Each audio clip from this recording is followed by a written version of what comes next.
집값은 올랐지만 과거와 다르네. 전세가가 떨어질까? 떨어질 요소가 없습니다. 끝났다고 하는 사람 되게 많아요. 저는 그렇게 생각 안 합니다.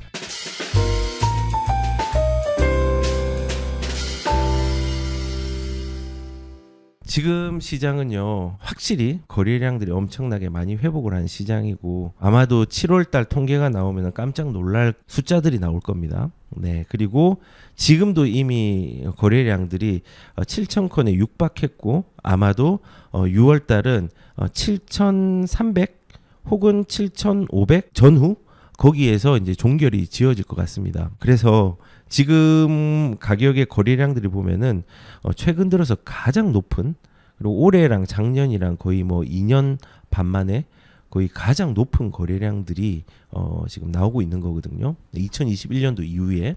그래서 이제 이 시장을 어떻게 해석해야 될지 우리가 한번 살펴보는 거겠죠. 지금 거래는 늘고 집값은 올랐지만 과거와 다르네 말이 나오는 이유는 뭘까요? 여기에서 나오고 있는 거는요, 지금 거래량이 막 폭증을 하고 있는데 2023년도도 거래량들이 조금 늘었잖아요. 그리고 2021년도도 거래량이 많았고, 조금 작았지만 2020년보다는 2020년엔 진짜 많았고, 그런데 지역으로 따지면은 세종시가 거래량이 최초로 움직였고, 다 다르게 움직입니다. 근데 그때의 상황과 성향들과 시장의 형편들은요 전부 다 다릅니다. 근데 지금은 우선은 과거와 다른 애는요, 지금 올해 초와 얘기를 하는 겁니다. 올해 초와 비교해 볼 때 올해 초만 하더라도 강남하고 서초, 송파 등의 강남 상구와 마용성 위주로 집값이 올랐는데, 최근 들어서는 성북구, 서대문구, 은평구도 그렇고 지금 여러 군데서 신고가 비중은 조금은 낮지만은 거래량들이 많아지면서 가격들이 조금씩 상향으로 클릭을 하고 있다는 것들이 2024년도 초반하고 조금 차이가 있는 거겠죠. 그런데 2024년도 처음부터 지금까지요, 거래량은 꾸준히 올라가면서 계속 가격들의 약진들이 상급지를 중심으로 이동을 했습니다. 근데 우리가 이제 이 시작점이 2023년도와도 비교를 해봐야 됩니다. 왜냐하면 2023년도도 2022년도 12월 정도부터 분위기가 조금 터닝을 하는 것처럼 상급지 중심으로 가격들이 움직였어요. 그러다가 7월, 8월까지 움직이다가 이제 꺾였죠, 한풀. 그리고 다시 이제 올라간 거잖아요. 그러면 2023년처럼 2024년도도 지금 이제 7월, 8월이 다 되니까 그럴 수 있지 않느냐. 그런데 이제 결론을 말씀드리면요, 완전히 다른 시장이에요. 우선은 공통점은 뭐냐면은 실수요장 위주로 계속 이동이 되는 건 맞아요. 실수요장으로. 공통점은 있어요. 예를 들어 지금 보시면은 아파트 거래량 3년 반 만에 5천 건이 넘어 실수요 위주로 거래. 근데 이게 불과 언제냐면요, 7월 5일입니다. 7월 5일 날 6월 달에 통계가 이제 집계된 게 5천 건이 넘었다는 거예요. 그리고 포인트는 지금 22일이잖아요. 한 20일이 지났는데 지금 이 5천 건이 7천 건이 됐습니다. 그리고 우리가 통계가 6월 달께 집계가 되려고 하면 아직까지 한 8일, 일주일 정도 남았죠. 7천 건은 무난히 넘습니다. 7,300에서 500건 정도 될 것 같습니다. 실수요 위주로 거래, 이 실수요 위주로 거래됐다는 겁니다. 2024년 같은 점은요, 실수요자 위주로 거래가 됐습니다. 지금나 예나 공통점은요, 다주택자들이 세금적으로나 대출적으로 불리한 상황이기 때문에 실거주자 위주로 이루어졌습니다. 마찬가지로 생애 첫 주택 매수자가 이제 조금 차이는 있죠. 작년보다 33%, 그리고 서울은 50%가 급증을 했다고 합니다. 그래서 지금 현재 2023년도와는 실수요자 위주로 움직이는 것들은 동일하지만요, 그 실수요자들이 집을 사고 하는 부분에 있어서 생애 첫 매수들의 거래량들이 조금은 많이 는 게 이제 올해, 작년보다 올해가 더 많이 난 거죠. 작년보다는 33%가 물리적으로 늘었고 서울은 50%가 급증한 겁니다. 시장이 많이 눌려 있었잖아요. 그래서 첫 번째는 공통점은 실수요자 위주인데, 차이점은 처음으로 전세에서 혹은 월세에서 생애 첫 매수로 전환한 사람들이 작년보다는 많아졌다는 겁니다. 그래서 요게 이제 조금 차이가 있죠. 그리고 이제 두 번째 차이가 뭐가 있냐면요, 거래량이 많아졌습니다. 거래량이 2023년도에 비해서 훨씬 많아졌어요. 그래서 가격이 턴을 했을 때 거래량이 지지대가 우리가 뭐 한 1,000건, 2,000건 많게는 이제 4천 건 가까이 됐지만은 2024년도는요 4천 건은 무조건 늘어났고 그리고 지금 7천 건이 넘었고 이제 아마 7월 정도 되면은 아마 8천 건, 9천 건까지도 집계가 일어날 겁니다. 굉장히 속도감 있게 늘어난 거예요. 그래서 2022년도 기준으로 볼 때 7월 달에 한 690건 정도가 됐거든요. 7월 기준으로. 근데 2022년도의 최저 거래가 10월 달이 이제 576건으로 가장 작았는데 최고 거래가 1,800건이었습니다. 근데 2023년도니까 이제 그때부터 이제 변곡점이 생기기 시작하는 시점이라고 생각해가지고 사람들이 이제 거래들이 상급지 위주로 좀 움직였죠. 근데 거래가 아마 지금 7월이니까 7월 기준으로 하면 3,700건 정도 일어났습니다. 근데 2023년도에는 최저 거래가 12월 달에 1,800건이었고 최고 거래가 이제 9월 달에 4,000건 가까이 된 겁니다. 4,000건 정도 된 겁니다. 그리고 2024년 7월 지금 오늘 기준으로 집계가 됐는데 지금 1,800건 정도, 1,840건 정도가 지금 집계가 됐습니다. 오늘 기준으로 7월 달요. 7월 달 지금 20일 지났고요. 앞으로 집계가 하려고 하면은 40일 정도가 더 남아 있습니다. 약 40일 정도가. 근데 지금 이 속도가 어느 정도냐면요. 6월 달보다 빠른 속도입니다. 그리고 6월 현재는 그 6,930건 정도가 되어서 7,000건 확정입니다. 아마 7,500건 전후 나올 가능성이 큰데 아마 7월 달은 아까 말씀드린 것처럼 8,000건, 8,500건, 많게는 9,000건. 진짜로 이게 뒤에 신고가 많이 나오면요. 10,000건 가까이도 나올 수 있습니다. 그러면 진짜 급등장입니다. 급등장이 되는 겁니다. 그래서 지금 시장의 움직임들이 정말 거래량들이 많이 두터워졌다는 거. 2023년도는요. 거래량이 작은 상태에서 점처럼 상급집만 움직였어요. 중심만 움직였어요. 근데 2024년은요. 중심이 움직였고 중심이 잠시 쉬었다가 움직였고 그게 퍼지는 시장으로 이동을 했다는 겁니다. 이게 조금 차이점이에요. 그래서 상급지뿐만 아니라 하급지 거래량 움직임도 증가하는 것이 2023년도랑 조금 차이가 있다는 거죠. 지금 보시면은 7,000건에 육박한 서울 아파트 매매 절반이 상승 거래, 신고가는 9%. 신고가는 조금 작은 편이지만 이것도 좀 많이 늘어날 거로 생각이 듭니다.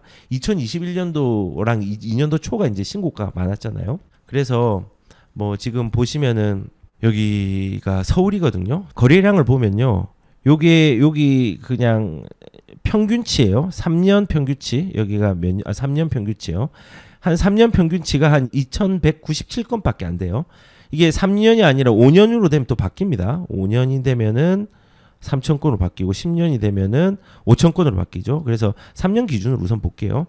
자, 3년 단위로 보면은 요때가 이제 가격이 완전히 절벽인 시기였죠. 그러다가 2023년도에 가격들이 좀 올라오는 시기에 거래량이 이만큼이었는데 지금 2024년도는 거래량이 비교를 한번 해보십시오. 이렇습니다. 2023년도는 조금의 쉼이 있는 뭔가 이제 누적된 수요들이 터져 나오려고 하다가 조금 쉼이 있었고 지금은요. 상급지뿐만 아니라 하급지까지도 이렇게 이동되는 상황들이 좀 많이 생깁니다. 이게 이제 서울의 매매 거래가거든요. 그러면은 서울의 뭐 상하급지에 대한 부분들을 비교해서 한번 보면요. 강남도 한번 볼까요? 지금 작년 대비해서 쭉 내려왔다가 올라온 추이들이 예사롭지 않죠. 강남. 근데 강남은 어떻게 보면은 상급지잖아요. 그 다음에 한 중상급지 한번 볼까요? 강동도 한번 비교해 보십시오. 비교가 안 되죠. 거래량이. 강동도 2023년도는 요랬는데 지금은 2024년도 이 정도입니다. 강동도 거의 신고가 이제 완전히 그 거래 가격 자체가 꼭대기로 왔습니다. 이제 거의 온 데가 좀 있습니다. 자, 그리고 그럼 강동만 그렇냐? 뭐 그러면 강북을 볼까요? 강북은 조금 덜하던데 보니까 강북도 그래도 지금 2023년도보다 더 많이 올라와 있죠. 거래량들이. 지금 차이가 크다. 거래량들이 받쳐준, 여기는 왜 작냐? 아직 집계가 다 안 됐거든요. 지금 집계가 된 추이들을 이렇게 한번 쭉 보십시오. 그러면 또 하급지 한번 또 볼까요? 하급지. 강서구 한번 볼까요? 중하급지. 강서구도 보세요. 차이가 장난 아니죠. 강서구도 부동산에서 분위기 완전 바뀌었습니다. 여기도 매물 싹 들어갔습니다. 그리고 뭐 또 어디 보여드릴까요? 동작구도 한번 볼까요? 동작구 보세요. 거래량 차이가 지금 완전히 차이가 나죠. 거래량 자체가 다릅니다. 시장 자체가 요 꼭대기보다 더 이 7월달께 더 올라갈 겁니다. 거래가 통계가 짙게 되면요. 근데 제가 말씀드린 것처럼 거래량이라는 게 뭐죠? 집값의 결과값이라고 했습니다. 근데 속도가 지금 갑자기 빨라졌습니다. 그리고 뭐 관악구도 볼까요? 관악구도 지금 이 최고로 따라오지 못했지만 추이상 지금 올라오는 속도들이 조금 이제 생기고 있죠. 완전히 이제 올라오지 못했지만은. 그리고 성북구 같은 경우도 올라오고 있죠. 그리고 지금 7월 달에 거래되는 양들도 조금 속도감이 있습니다. 그래서 이제 이 거래가 이제 아직까지는 완벽하지는 않지만요. 은평구도 한번 봐드릴까요? 은평구도 이렇게 많이 늘었어요. 은평구엔 기회가 많습니다. 제가 멤버십에도 얘기를 했지만요. 은평구에서 지금 틈새가 될 수 있는 물건들이 꽤 있습니다. 그래서 은평구는 지금 이렇게 거래량이 느는데 아직까지 매매가가 치고 안 올라온 데가 좀 있어요. 그런 데를 좀 주목하는 것도 되게 이제 중요한 포인트 중에 하나라고 저는 생각을 합니다. 그리고 뭐 양천구도 한번 볼까요? 양천구도 치고 오르는 게 장난이 아니죠. 거래량들이 2023년도와 비교를 해야 됩니다. 그래서 2023년도와의 차이가 뭐냐? 거래량이 지지되는 것 자체가 지금 다릅니다. 그래서 사람들이 떨어진다고 하는데 과연 이 거래량의 추세가 우리가 뭐 이런 걸 생각하시면 돼요. 우리가 차를 이렇게 가다가 유턴을 하려고 하면은 바로 유턴이 됩니까? 우리가 삑 해가지고 쭉 라운드를 돌아가지고 이렇게 해서 싹 이제 빨리 가잖아요. 작년은 이 라운드를 좀 하다가 좀 멈춘 상태였고요. 지금은 라운드를 해가지고 이제 올라온 상황입니다. 2023년도와 4년도의 차이가 지금 그렇습니다. 그래서 지금 이제 제가 2023년도와 조금 차이가 있는 게 실수요자들 위주, 실거주자 위주 생애 첫 주택 매수자들이 조금 증가한 부분들이 있고, 두 번째가 이제 거래량들이 지지대가 다르다는 겁니다. 지지대가 완전히 다릅니다. 차이가 큽니다. 작년은 평균 거래량들이 못 나왔고요. 올해는 지금 정상적인 거래량에 도달했습니다. 그 차이가 되게 큰 겁니다. 그래서 이제 이게 이제 차이가 있다는 거. 그래서 저는 우선은 지지대는 지금 아직까지 계속 유지될 거고, 7월 달에 통계가 8월 달에 완성이 되면요. 지금 시장에서 사람들이 큰일 났다, 집 사야지 하는 사람들이 지금보다 훨씬 많아질 겁니다. 한번 보십시오. 그래서 뭐 지금 속도가 굉장히 빠른 상황이다라는 것들을 말씀을 드리겠습니다. 그리고 경기도를 보시면요. 경기도도 서울과 동급인 데가 있죠. 과천입니다. 2023년도와 2024년도를 비교해보면요. 과천의 거래량들이 굉장히 크게 올라와 있는 걸 볼 수 있습니다. 어마무시하죠. 신고가도 찍은 동네입니다.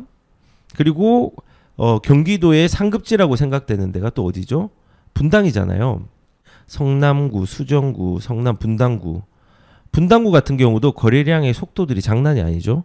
그러면 상급지만 그런 거 아니냐? 상급지만 그런 거는 아닙니다. 뭐 일단은 뭐 그래도 상급지에 포함이 되는 광명 볼까요? 광명도 많이 치고 올라왔죠. 근데 이제 경기도는요, 이제 이렇게 좀 생각했어요. 경기도의 경우는요, 아직까지 거래량이 안 나온 곳들을 중에서 입지의 본질이 괜찮은 데를 주목하는 게 좀 필요해요. 뭐 이제 이거는 물건별로도 봐야 되긴 하겠지만은 물건별로 다 볼 수는 없으니까 큰 그냥 아웃라인을 잡아드리면요. 지금 하남도 사실 거래량들이 상급지잖아요. 경기도의 상급지잖아요. 하남 한번 볼까요? 하남도 거래량들이 많이 치고 올라왔죠. 근데 이제 약간 중간 정도로 치고 올라온 중상급지, 중급지가 있습니다. 어디냐? 뭐 예를 들어서 경기도 같은 경우는 구리시 한번 볼까요? 구리시도 올라왔는데 조금 덜 올라왔죠. 구리. 그리고 좀 안 올라온 데가 이제 하급지 중에서는 상록구 볼까요? 여기도 이제 조금 치고 올라오려고 하죠. 그리고 이제 조금 올라올 준비를 하고 있는 의왕 같은 경우도 한번 볼까요? 의왕도 좀 비슷한데 이제 조금 치고 또 올라오려고 하죠. 여기도 중간 정도 올라온 데입니다. 이제 거래량들이 이제 거래가 아직까지 완벽하게 회복이 된 부분들은 아니지만은 그래도 이제 회복으로 향하고 있는, 그러니까 아까 말했던 과천, 분당, 성남, 광명, 하남 등등 거래량들이 이제 많이 쏟아지고 있는 데고, 거래량이 완만하게 올라온 데가 이제 뭐 의왕, 구리, 뭐 안산 등등 이제 중하급지 중에서 그런 수요층이 있는 데들이 지금 옮겨붙고 있습니다.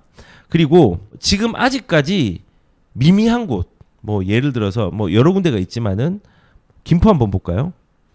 김포 아직까지 미미하죠. 조금 올라온 것 같은데 아직까지는 2023년도와 그렇게 크게 다르지 않아요. 조금 올라왔어요. 7월달에 조금 치고 올라왔습니다. 근데 6월달, 뭐 5월달도 그 작년하고 비교하면은 뭐 비슷한 거에서 조금 올라온 상황입니다. 또 볼까요? 좀 이렇게 미미하게 올라온 데가 나중에 이렇게 한번 다 찾아보시면 됩니다. 뭐 이거는 다 그 나와 있는 사이트니까. 일산 서구 볼까요? 일산 서구도 보세요. 미미하죠. 아직까지 뭐 이제 바닥을 다지는 중이고 이제 거래량들이 조금 올라올까 하는 걸로 이제 보입니다. 비슷하잖아요. 2023년도랑. 그리고 또 어디를 볼까요? 한 시흥 정도 볼까요? 시흥도 마찬가지예요. 지금 작년에 대비해서 많이 안 올라왔죠. 많이 안 올라왔습니다. 진짜 이게 이제 상급지와 하급지의 좀 차이인데, 상급지 같은 경우는 이런 식으로 올라왔잖아요. 거래량들이 2023년 비교해서. 그리고 2024년도와 비교해가지고 뭐 이 김포를 극단적으로 비교를 하면은 아직까지 안 올라왔잖아요.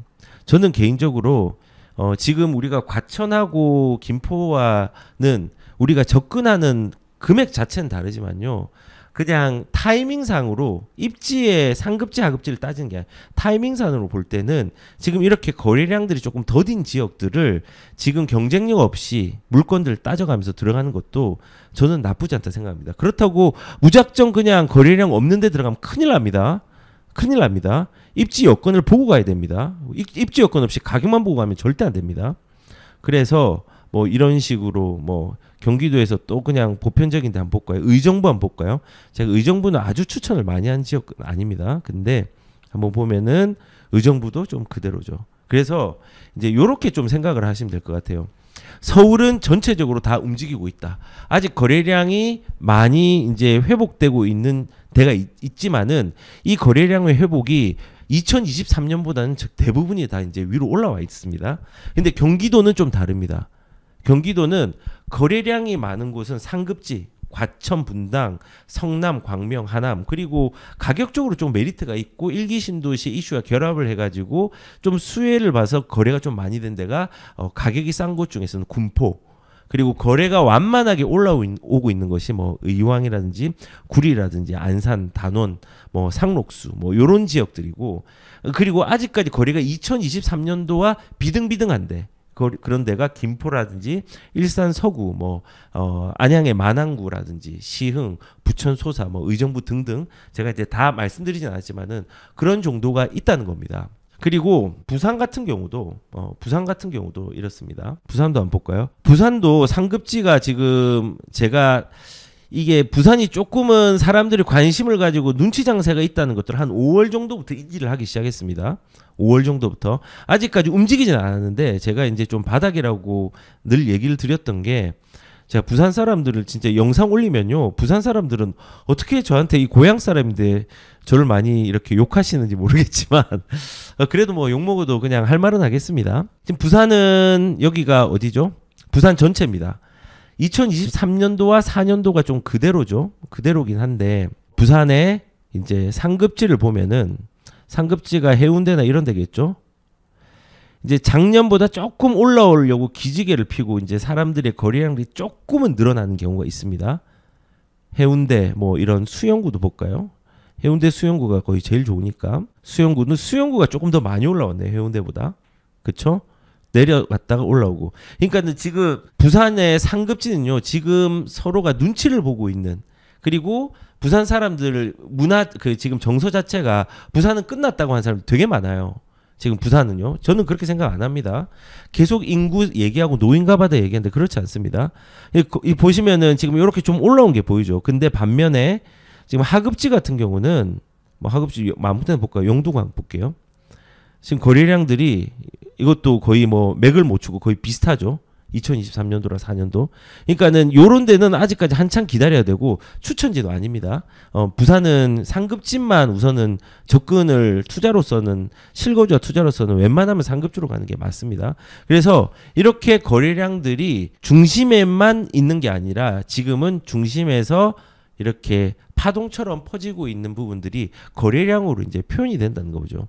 그래서 지금 이제 2023년도와 다른 거는 예전에는 점에서 그냥 상급지에서 퉁 하고 파동이 멈췄다면요. 한번 쉬어갔다면 지금은 퉁 하고 이 파동 자체가 이제 옆으로 확산되는 모멘텀이 조금 많이 커졌다는 겁니다.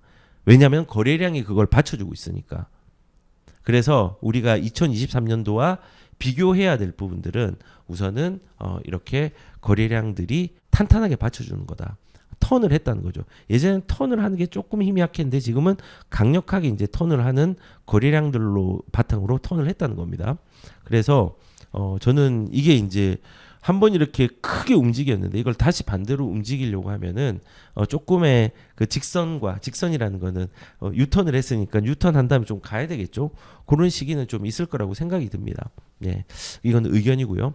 그리고 세 번째 2023년도와 2024년도의 차이가 뭔지 아십니까? 전세가가 올라갔다는 겁니다. 예전에 그 우리가 전세가가 많이 힘들었던 이유가 사실 여러 가지가 있었는데 첫 번째는 빌라 시장이 붕괴가 되면서 아파트의 전세값이 밀려 올라가는 역할을 했습니다. 왜냐하면 아파트의 수요자가 늘어났어요. 그러니까 빌라가 불안하니까 아파트의 수요자가 늘어나는 계기가 되었단 말이에요.